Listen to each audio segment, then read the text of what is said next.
Worthless. The whole thing is worthless. Why don't you just drop out of school right now, pull the video out, disconnect the DVD, throw the whole course away, and quit while you have a chance?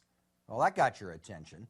Well, that's exactly what the writer of Ecclesiastes does when he starts out saying, worthless, worthless, all is worthless, meaningless, meaningless, all is meaningless, vanity of vanities, all is vain, life is a waste, quit now, hang it up, forget the whole thing.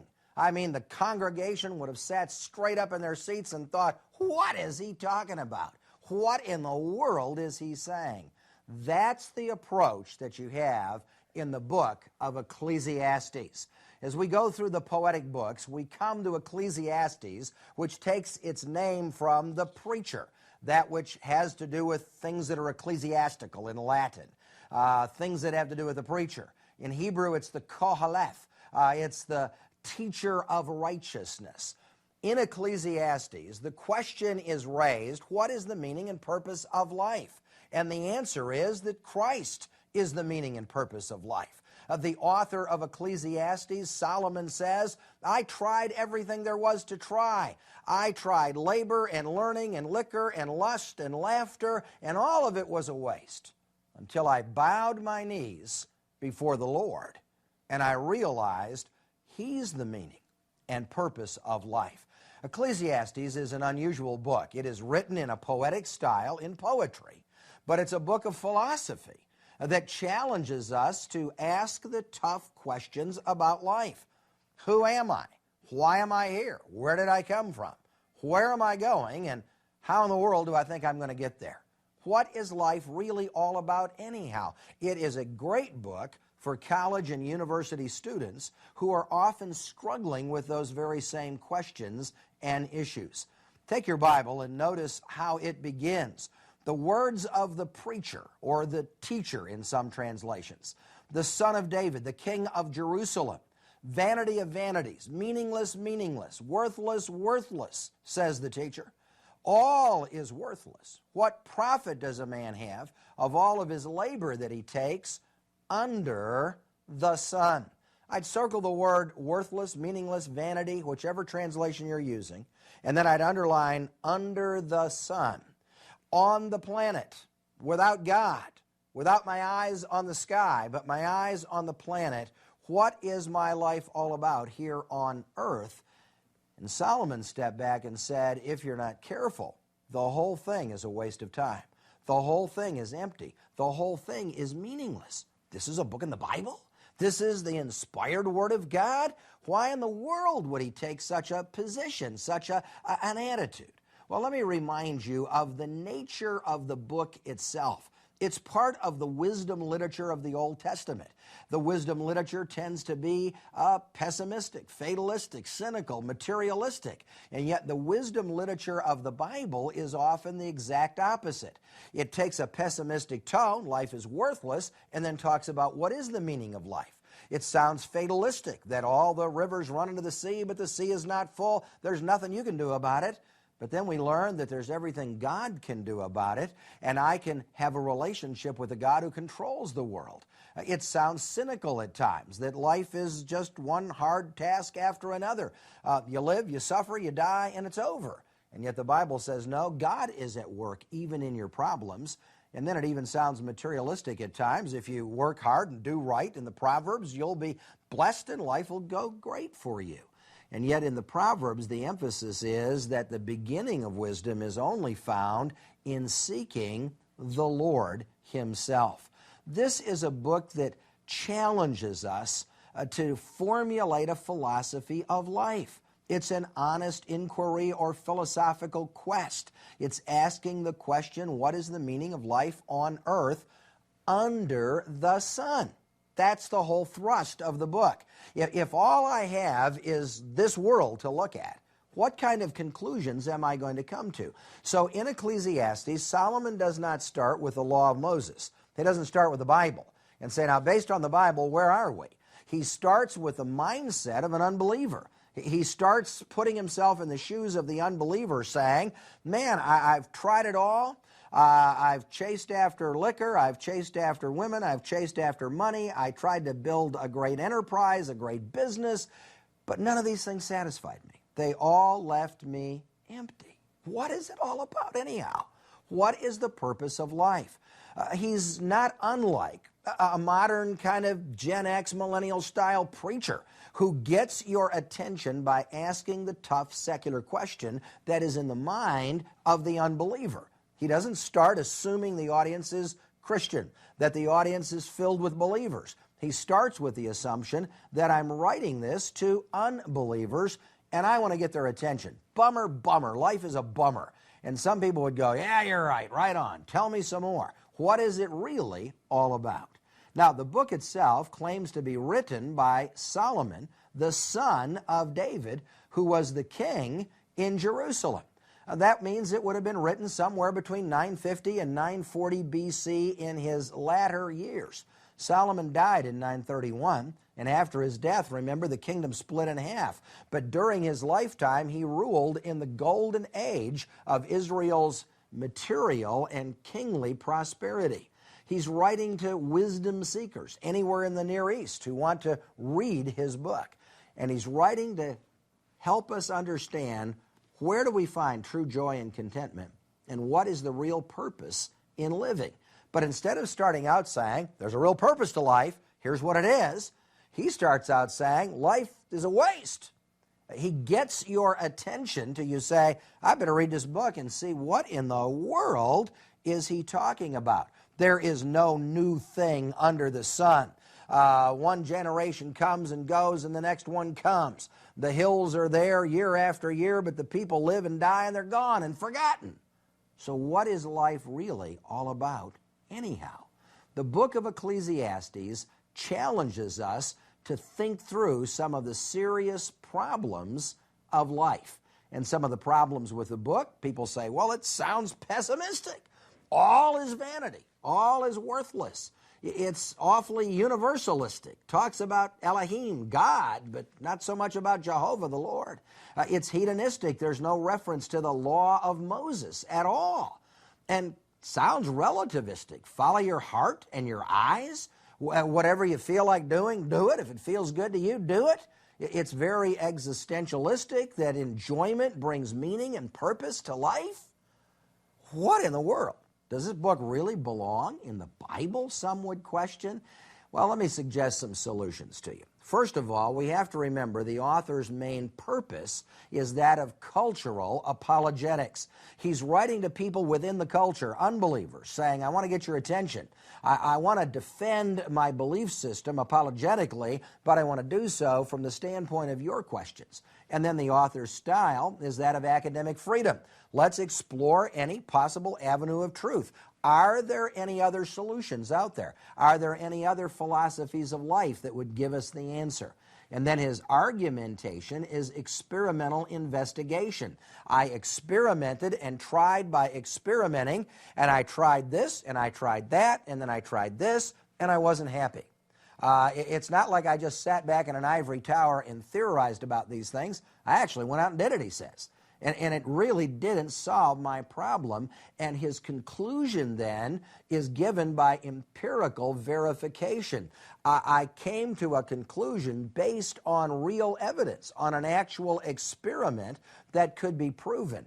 That you can make money, but your money will not love you back. That you can drink yourself silly, but it won't solve the problems in your life. That you can chase after pleasure and still not be happy. That you can waste your time in labor and business and energy, and even though you have built the greatest enterprise in the world, when it's all said and done, you're still lonely and empty down inside. He gets the attention of the businessman who spends so much time making money that he loses his relationship with God and his family. He's writing to the athlete who's so committed to being successful in his sport that he fails to be successful in life. He's writing to the musician, the entertainer, who is so used to being on stage and being the center of everything that he misses the centrality of life in a relationship with God. Ecclesiastes speaks to us in our day and our generation probably more powerfully than any book in the Old Testament, because it says to us, hey, you that are rushing down the highway of life, filling your life with things, new technologies, new gadgets, new ideas, new pleasures, new experiences. You are running to the extreme with life. But in all those extreme experimentations, you haven't found life, have you? You really haven't found the answer, have you? You really aren't happy and content down inside, because you haven't found the God who alone can make you happy. The whole style of the book and the intent of the book then helps us understand the nature of the book. It is the search for truth and meaning. As the writer of Ecclesiastes develops the pattern of his inquisition into the book of what is life all about, he uses what he calls goads and nails. The goads are intellectual prods. A goad was a sharp stick. You poke a cow with it to get it to move down the road. The sharp stick is the sharpness of his critique, of his cynicism, to get our attention, to say, hey, wake up, deal with this issue. And then the nails are fixed truths that everyone agrees, no matter how unstable the times are, there are some things that just plain work. 2 + 2 is 4. It just works that way. And those nails are truths on which we can hang our lives. They're pegs, so to speak, that you hang your life on. And then he tells us in the book there's ultimately only one shepherd, and that's the Lord Jehovah himself. There is only one real God who can ultimately help you understand what life is all about. And like the Proverbs, he says that the fear of the Lord is the beginning of wisdom. And then he throws in one thing that we tend to overlook, and that is that judgment ultimately brings meaning and purpose to life. When you come to the end of Ecclesiastes, he says, in essence, to obey the law, follow the Lord, believe in the Lord, who will bring all things into judgment. That it's not just trying to get through this life that matters, but how I get through this life will determine the next life. Because I will ultimately face God as my judge, and the judgment of God and the sense of justice that God deals with will eventually determine what life was all about. In other words, even if I suffer some injustice in this life, there is a judge who will set all things right in the next life. With those things in mind, we can approach the book of Ecclesiastes with a sense of confidence, with a sense of stability, knowing why the author is writing the way he is, where he is taking us on the journey, and eventually what the meaning and purpose is all about. One thing that you might want to note is that the book of Ecclesiastes was read at the Feast of the Tabernacles, when the whole nation was gathered together at the temple. The tabernacles were the time that they tented out in the wilderness, and the Feast of Tabernacles was to commemorate that time of the wilderness journey, the sojourn on earth. So they read this very earthly book about what is the meaning and purpose of life, what's it all about anyhow, and at the Feast of Tabernacles they would read the book of Ecclesiastes. When we look at the book, the view of God in the book is that he is the creator. He's the sovereign Lord of the universe. He's the source of wisdom, and he alone is the eternal one. People come and go. Nature comes and goes. Only God is eternal, and only God can set eternity and the desire for eternal things in the hearts and lives of men and women. The view of man in the book is that man is the opposite of God. He's finite. He's not infinite. He's inquisitive. He's intelligent. He's industrious and hardworking, but he's frustrated. He works hard. He asks the tough questions. He wants to know, who am I? Why am I here? What is the meaning and purpose of my life? But he's often frustrated because he can't find the answer. He cannot find the answer apart from God. The very fact that human beings are created in the image and likeness of God causes us to want to know, who are we? And what is the meaning and significance of my life? Chickens don't ask that question.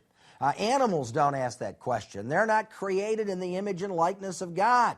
They live and eat and die, and that's the end of it. They're not walking around saying, I wonder what it means to be a chicken, and what's the meaning and purpose of chickens, and where do chickens go when they die, etc. They're not asking those questions, but people are. People are asking those questions because something inside of us, the imago Dei, the image of God, tells us there's something different about you. You weren't meant to be temporary. You were meant to be eternal and permanent and to live forever. That drive for the eternal causes human beings to set out on a quest, seeking truth and seeking God. But if I don't find it, and all I find is the world around me, the stuff in this world is not enough to make me happy. My stuff doesn't love me back. My stuff doesn't give me meaning and purpose in life. It ultimately leaves me empty and frustrated with all of my stuff. And I waste my time. Augustine put it this way. He said, it's like the light of God's truth shines on the stuff in this world, and we spend all of our time going after the stuff instead of turning to the light and going after the light and pursuing God. Then we accept and handle and deal with the stuff properly because we have a right relationship with God Himself. There are some general observations that are very clear in the book of Ecclesiastes. You'll notice in your notes, in your notebook, the superscription, the motto or titles of the book, the words of the preacher, the son of David, the king in Jerusalem. The motto, meaningless, meaningless, says the teacher. Utterly meaningless, all is meaningless. It comes from the Hebrew word hebel, vanity, emptiness, vapor, or breath. It refers to the fleeting nature of human life. All is vain, empty, or meaningless without God. Just like the breath appears out of your mouth on a cold morning, when your breath hits the cold air and there's a little vapor of breath and it's gone. So life is like a vapor, and then it passes, then it's gone. It's breath, it's empty, it's meaningless, it's temporary, and it's gone. So how can I know what it was all about? What was the significance of it? And his procedure, he tells us, is that of personal investigation. Look at chapter 1, verse 12. I, the preacher, the Kohelet, the teacher of righteousness, I was king over Israel and Jerusalem, and I gave my heart to seek and to search out by wisdom and understanding the things that are done under the heaven, the terrible travail or work, the labor that God has given to the sons of men to be exercised therein. And I have seen all the works that are done under the sun, and behold, it is vanity and vexation of spirit. That which is crooked cannot be made straight. That which is wanting cannot be numbered. I communed with my own heart, saying, I am come to great estate. I have gotten more wisdom and more riches than all of those before me. I gave my heart to know wisdom and to know madness and folly. I perceive that even this is vexation of spirit. For in much wisdom there is much grief, and he that increases knowledge increases sorrow. That's why sometimes highly educated people end up committing suicide. They study and they study and they study, but if they don't find God, they don't find the meaning and purpose of life. They are left empty. I have all this information. I have all these analyses of life. I understand the sweep and development of history. I understand the psychological assessment of human behavior. I understand the laws and principles of science, but I haven't found the meaning and purpose of life. And ultimately, they know so much and it satisfies so little, they pull the plug and check out. Solomon has our attention. What he's saying is men are on a quest of the search for significance. And if they can't find it, they end up looking at their life one day saying, what was this all about? Some come to that conclusion fairly early in life. There are enough problems, difficulties, a broken marriage, a broken home, parents that abandoned you, people that abused you, terrible difficulties, human inadequacies, physical limitations, etc. We face all of this fairly quickly, but some do not. Some, because of their intellectual superiority, their athletic ability, whatever their attitude is, hey, I got a handle on life. I can take it. I can handle it. I'm tough. I can do it. It isn't until they're on their deathbed one day that they look back and say, what was this all about? You have that famous line from Macbeth, the Shakespearean play. Life is a tale told by an idiot. full of sound and fury and signifying nothing. It's exactly the conclusion that unbelievers come to at the end of life. If you've ever had the experience of visiting elderly people in a retirement home or an assisted living facility or in some hospital, when they're near the end of life, you'll discover that unsaved people usually die old and grouchy and bitter. They're mad at God, they're mad at their family, they're mad at their children, they're mad at their circumstances, and as far as they're concerned, life was a waste. But a real believer who really knows the Lord, even in their final years, in spite of all of their physical pain and difficulty, there's a smile on their face because there's joy in their heart, and they can say, I'm looking forward to being with the Lord. What you believe will determine how you live. And the book of Ecclesiastes tackles those issues.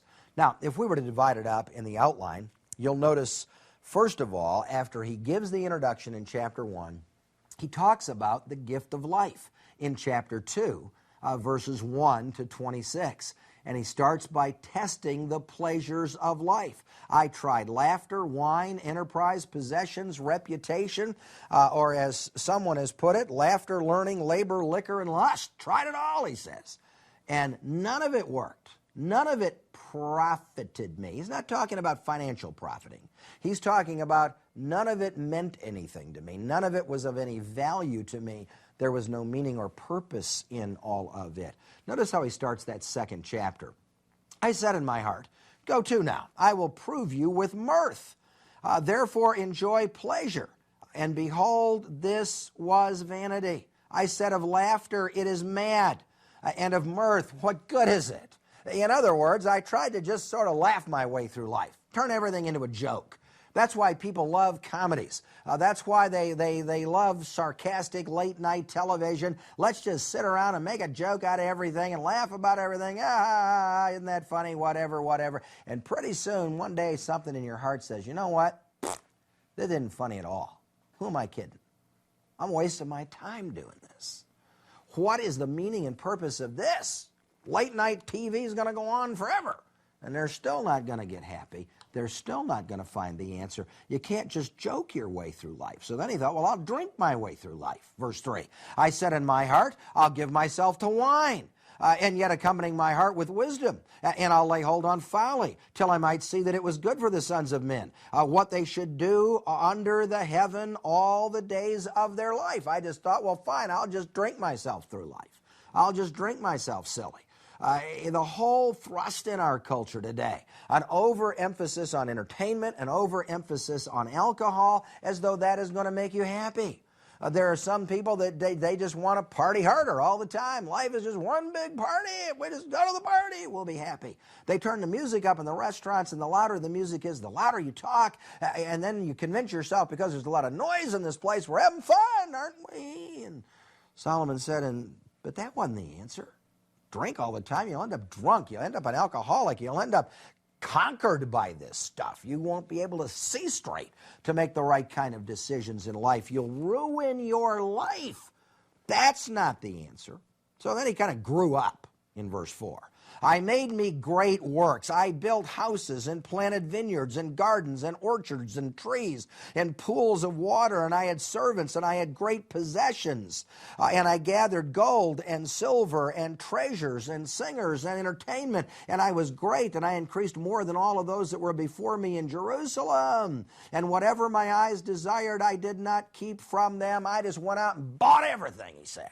I just went on a shopping spree like you could not believe. Anything I saw that I wanted, I bought it.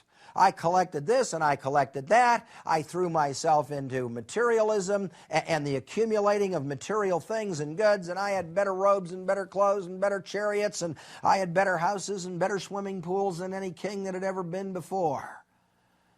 But in all that busyness, while it occupied my time and attention, and it was better than just going around drunk and laughing all the time, still did not satisfy my soul, and still did not give me the meaning and purpose of life that I was seeking. Then I looked on all my works, verse 11, all the things that my hands had wrought, and all my labor. And behold, this too was meaningless, empty, vanity, and there was no profit under the sun.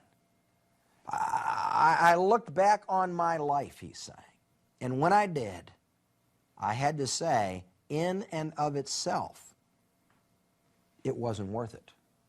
So I worked harder, so I was richer, so I had more stuff, so I had a better chariot. In the end, what difference did it really make?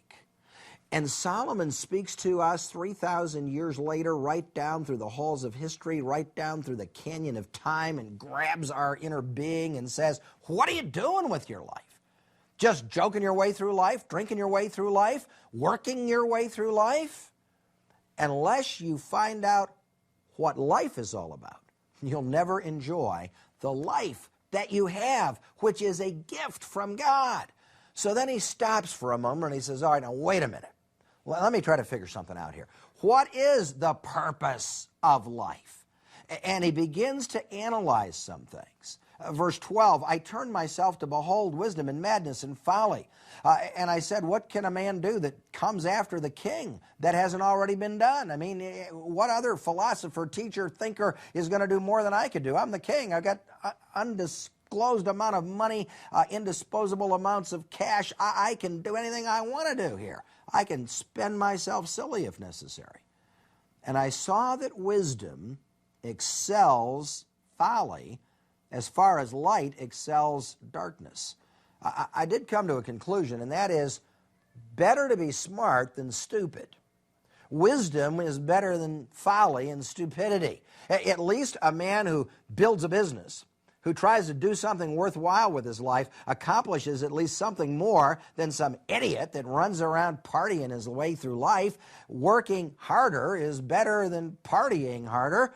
I'll look at that and say, well, that was a conclusion that had value to it. And then he concluded that labor was better than laziness. That if you got out and worked at some things and accomplished something, that was better than just sitting around being lazy all the time. But then he said, I noticed something, verse 14. The wise man's eyes are in his head, but the fool walks in the dark. But I perceive that one event happens to them all. They all die. The smart guy dies and the idiot dies. The hard-working man dies. The lazy man dies. Eventually, it really doesn't matter. Sooner or later, everybody dies. And I hated life, therefore. And I thought, this is a waste of time. What am I doing? There is nothing better for a man, verse 24, than that he should eat, drink, and should enjoy the good of his labor. And I saw that even this was from the hand of God. Because God gives to a man what is good in his own sight, wisdom and knowledge and joy. But to the sinner he gives great trouble and travail. In other words, Solomon stops at this point. He raises the issue, then he backs up, gives you a little bit of a conclusion, doesn't quite nail the case down, and then he moves on to another issue. He's building layers of argumentation to convince us of where his message is ultimately going, and that ultimately there is a better way to live life. Then he stops and he says, okay, so you got smart people and stupid people. Smart people make smart decisions. They don't get drunk and drive their chariot or their car and have a wreck and kill people and get sued. And smart people take better care of their family and they educate their children and they don't just abandon everybody. I can see that there are some things that make more sense than other things. But eventually everybody dies. So what was it really all about? Well, it's really all about where are you going next. But he doesn't raise that question yet. He stops and he says, now consider this though. There does seem to be a kind of plan to all of this. You'll even hear unsaved people say, I just know that there's some purpose in my being here. You're right. That there's some plan to all of this, that it's not really an accident. And in the 3rd chapter, he tells us, to everything there is a season and a time to every purpose under heaven. He looks at the march of time. at the finiteness of human being. In the 4th chapter, at the comfort of human friendship. In the 5th chapter, at the sovereignty of God, that God is sovereign over all of these things. Then he throws in an observation about the disappointment of wealth itself. But he is moving in every one of these subsequent chapters to try to help us look through the issues of life. First of all, the march of time. You can't help but look at life and you realize there's an ebb and a flow and a give and a take, that there is a sense of purpose to it all. A time to be born, a time to die, a time to plant, a time to harvest, a time to kill, a time to heal, a time to break down, a time to build up, a time to weep, a time to laugh. You go to a funeral, it's a time to weep, not laugh.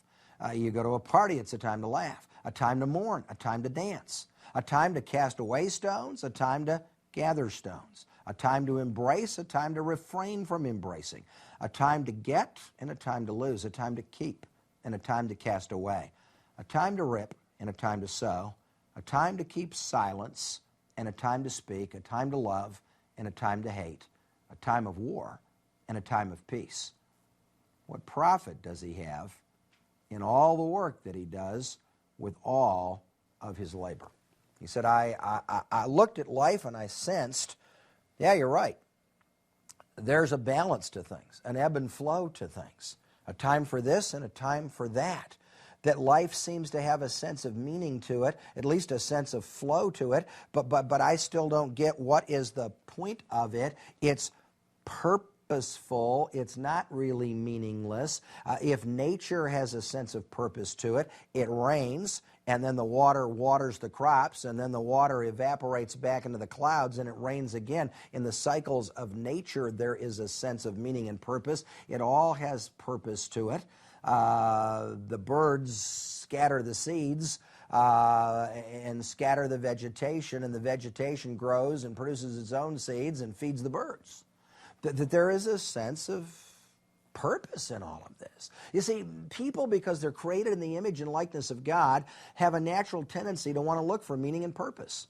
Francis Schaeffer, the Christian theologian and philosopher, tells in one of his books of a famous artist who wanted to say there was no meaning and purpose to life. So he just took cans of paint, dipped into them, and threw paint indiscriminately against the wall, splattered the wall with paint. He was trying to say, there, that's life. One big mess, meaningless. People went to the art gallery to look at his painting, and they stood there and they looked at it and they analyzed it, and they said, well, I think it means this. Well, I think it means that. Well, I think the message he was trying to communicate was this. They read meaning into the painting, even though there wasn't meaning there, because people organize and categorize things on a meaningful basis in their own mind. And Schaeffer tells that the artist ultimately went out and committed suicide because nobody got the point. He was trying to say life was meaningless, and they were reading meaning into his meaningless painting. That's why people will advocate all kinds of moral causes and concerns, even if they're immoral, because they're created in the image and likeness of God. They're created to be moral beings. They're created to have a sense of meaning and purpose in life. And then he said, I sense that that which is eternal is far superior to that which is temporal. And he comes to a great conclusion in verse 11 of the 3rd chapter, that God has made everything beautiful in its time. Everything has a time and a purpose. And he has, the King James says, set the world in their heart. But in the Hebrew, it's the word eternity. He has set eternity in their heart. He has made us to desire to live forever, to have an eternal relationship with him. And we are not satisfied by anything less than that which is eternity, because he has set eternity in our hearts, and we desire that which is eternal. We are on a quest to find the meaning and purpose of God in our lives. This, he says, is the gift of God. The God that lives forever shall keep on ruling the world and asking us to find an eternal relationship with him. That's why it doesn't matter how long you live, it's never enough. It doesn't matter how many experiences you have, it's never enough. He'll go on to say in this book, the eye never has its fill of seeing, the ear never has its fill of hearing. We want one more experience, one more opportunity, one more pleasure, one more day of life because we're on an eternal quest. We are not beasts who live and die like animals. We're people that were meant to have an eternal relationship with God. Then in the 4th chapter, he said, I did discover eventually some things are better than other things. I looked around and I said, well, chapter 4, verse 2, I praise the dead that are already dead more than the living who are yet to live.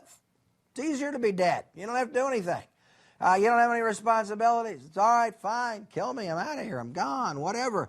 Better is he than both of they who hasn't even yet been born, who hasn't seen the evil and the corruption and the difficulties of this world. Better to never have been born. Better to be dead than to be alive, because then you don't have to deal with anything. Verse 6, better is a handful of stuff with quietness, with satisfaction, with peace, than both hands full with trouble. You can be rich and be aggravated by your riches. What am I going to do with it? How am I going to invest it? How am I going to make more money? Who am I going to give it to? What am I going to do? How am I going to organize all of this? He said, might be easier to just go simply live out in a field someplace and have a fishing pole and catch a few fish and be happy. Verse 9, 2 are better than 1, because at least they can help each other and comfort each other and encourage each other. Verse 13, better is a poor and wise child than an old and foolish king. I said, yeah, there are some things that are better than other things. He'll actually go on to say in one passage, better to go to a funeral than to a party. Why would you say that, Solomon? Because at a party, nobody's thinking. Nobody's evaluating life. Everybody's trying to forget and pretend. But at a funeral, you have to face death. You have to think about life. And you have to think about death. And you have to think about eternity. And you have to think about the future. A funeral will make you think seriously. Some people never think seriously except when they're at a funeral.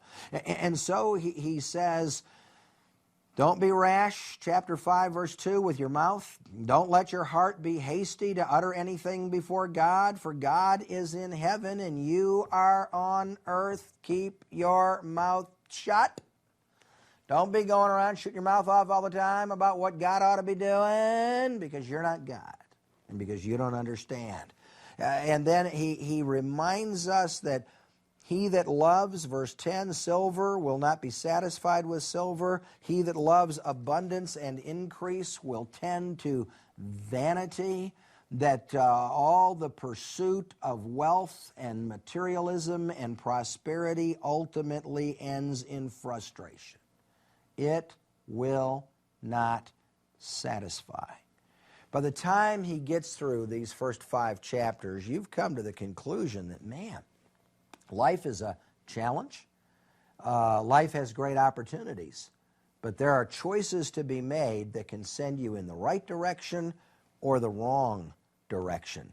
And then he turns the corner in the 6th chapter and he says, there is an evil that I have seen under the sun. It's common among men. A man to whom God has given riches and wealth and honor so that he wants for nothing, and yet God does not give him the power to eat thereof. He's not satisfied. He's frustrated. He has all these things and he's disappointed. In other words, God gave him all these possessions, but he didn't even give him time to enjoy them. Some people are so rich and so wealthy and they have so many homes, they travel to so many places, they don't even know where they are half the time. They can't even enjoy the little bit they have. Sometimes people who have less and are content with what they have are happy. One guy with a little Chevrolet, living in a 2-bedroom house with a wife and kids that love him and care about him, can be happier than a multi-millionaire who has a Rolls Royce, who has a BMW and 14 other kinds of good cars, and all the rest of that, and yet he's frustrated. Why? Because it doesn't matter how many cars you have. You can only drive one at a time. Doesn't matter how many houses you own. You can only live in one at a time. Doesn't matter how much food you have to eat. You can only eat 3 meals a day or you'll be in trouble. You can only wear one outfit of clothing at a time. There is a finite limitation to us that no matter how successful we think we are in life, we are not God, and we never get there. We're left disappointed. And so in chapters 6, 7, and 8, he deals with the disappointments of life, the inequities of life, that not everybody is not equal, that there are some things that are better than other things. A good name, 7:1, is better than precious ointment. Verse 2, it's better to go to the house of mourning, to the funeral, than the house of feasting, to the party. Sorrow is better than laughter, because out of your pain, you'll ask the tough questions. Out of your pain and your sorrow, you'll look for the meaning and purpose of life. Verse 5, it's better to hear the rebuke of the wise than the song of fools. Better to go listen to the preacher tell you to straighten up your life and fly right than it is to go to the rock station and listen to a bunch of idiots screaming and yelling at you, saying nothing that has any real meaning or significance to it in life. He's saying, don't just turn on the radio, man. Turn on your heart. Consider God and what he is trying to do. That only God can make the crooked straight. Only God can change the heart. Only God can change the life. And then he reminds you, keep it all in balance, verse 16. I love this verse. Don't be over-righteous about much, but be wise. In other words, be balanced in your life. Some people are so heavenly minded, they're no earthly good. And some people are so earthly minded, they're no heavenly good. He said, don't go around being so self-righteous all the time. Be real. Understand, yeah, I'm disappointed, I'm discouraged, I'm depressed, I'm frustrated. I don't have all the answers. I'm searching, I'm struggling, I'm seeking. I'm humbly walking before God. He has the answers. I don't. And all I can do is try to discover his truth in my life. The wisdom that is expressed in this book is timeless. He even will go on to tell you, better to have the love of one woman than to chase several women. Better to know that you're loved and appreciated than to run from one experience to another, to another, to another, and always be dissatisfied and always be frustrated. God has set in our hearts a desire for stability, and that stability only comes from him and no one else. Frustration? Then you better believe that God knows what is best for our lives. And when we finally step back and say, all right, you win. You know what's best. Your work on earth is far more important than my work. What God is up to is far more significant than what I am up to and what I am doing. Therein I find meaning and fulfillment. And then from chapter 9 to the end of the book, he says, there is a better way. As I looked at life and all the frustrations of life and all the difficulties and challenges of life, I realized that there is one event that happens to everybody. They all live, they all die.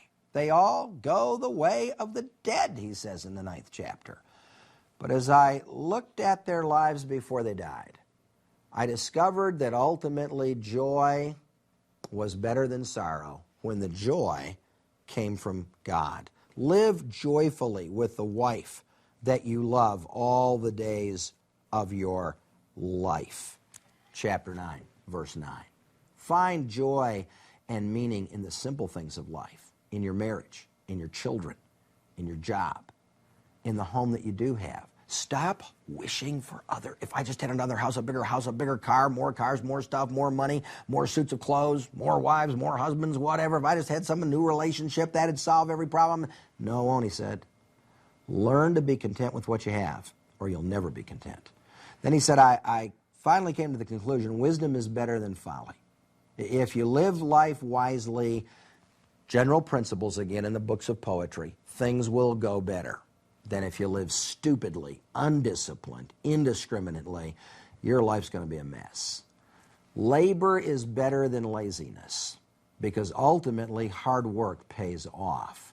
Therefore, he finally comes down to the summary and he says, prepare now for the end. Life is a pilgrimage. You're on a journey.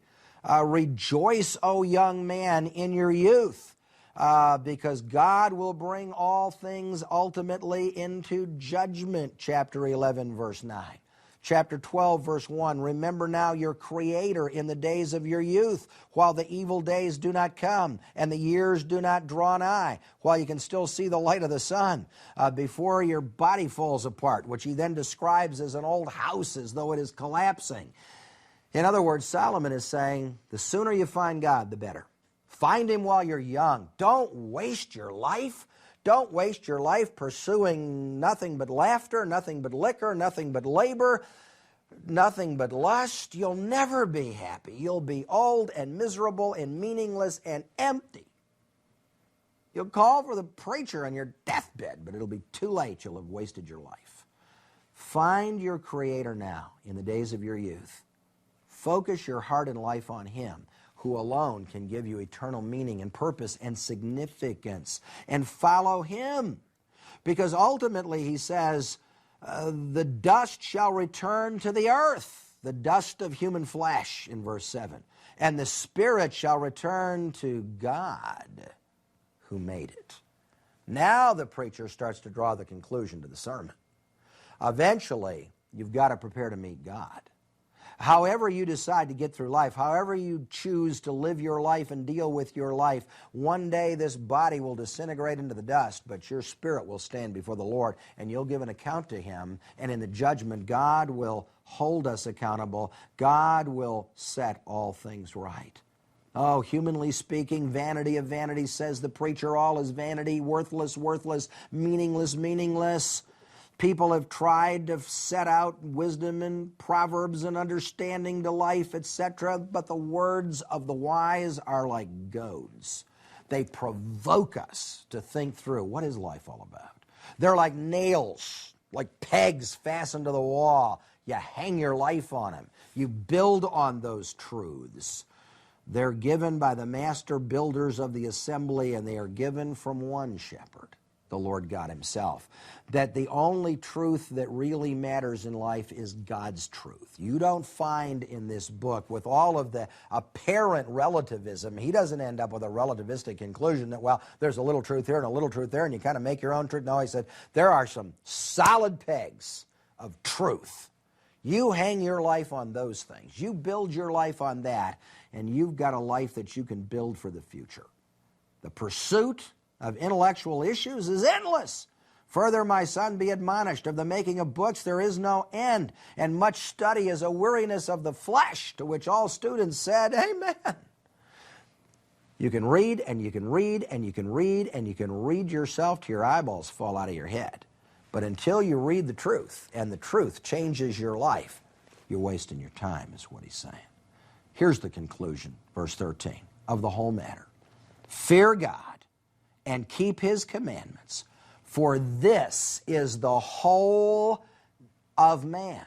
The King James says the whole duty of man, but notice duty's in italicized words. It's not in the original. It's not just an issue of duty. This is the whole meaning and purpose and significance of man. This is the conclusion, that life has meaning and significance because it comes from God. This is the whole essence of man, for God will bring every work into judgment and every secret thing, whether it is good or evil.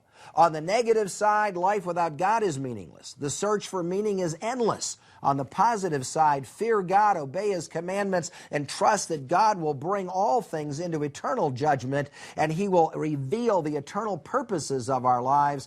1 Corinthians 15 in the New Testament reminds us that in the end, the resurrection will occur, and we will stand before the Lord. The books will be opened, our lives will be judged, and we will live with God for all eternity based on the decisions that we made in this life. The decision to receive the Jesus Christ and his blood atonement, his sacrificial death for my sin. The decision to commit my heart and life to God, to live for him, so that the works on this planet that disintegrate into the dust, the lives that were lived and are dead and gone, shall live on for all eternity, because an eternal God who made us to live with him forever has set eternity in the hearts of men. That God wants to use your life to change the world in your lifetime, to be part of the process of reaching out to mankind to say, I love you, I have meaning for you, I have a purpose for your life. But you'll never find the meaning and purpose of life until you find me.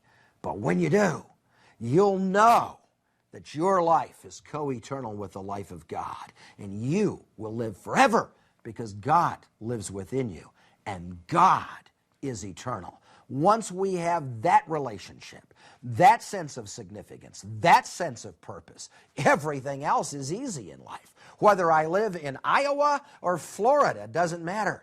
Whether I move to Europe or to Africa or South America or New York City, it does not matter. I am living my life for the God of heaven, the God of eternity, and I'll live with Him forever.